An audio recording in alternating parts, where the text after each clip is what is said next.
Ini kaunter pertanyaan bini saya dia masuk vaksin ada hilang. Sorry? Boleh tak saya nak suruh cakap Atia Anwar. Bini saya tak jumpa bini saya. Dia masuk vaksin tadi hilang. Tak dapat. Lepas tu saya buat apa? Boleh cakap Pengumuman. pengumuman. Tak boleh. Ada pengumuman Macam mana lah. Nombor phone dia tak ada? Nombor phone call semua tak dapat. Dia masuk vaksin hilang terus. Kalau macam nak untuk cakap untuk macam Atia Anwar, Tak boleh. bini Ikmal, Tak boleh sekat. suami dia mencari. Tak boleh. Tak boleh Cari kes budak hilang, kita boleh deposit lah untuk benda tu. Ni orang besar hilang, kita tak deposit. Ya ke? Dah 3 jam lah ni kuliah killer ni.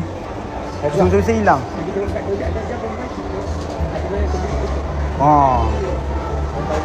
toilet bawah ni. Logically dekat toilet terdekat lah. Okey, tak apa. Saya takut bini.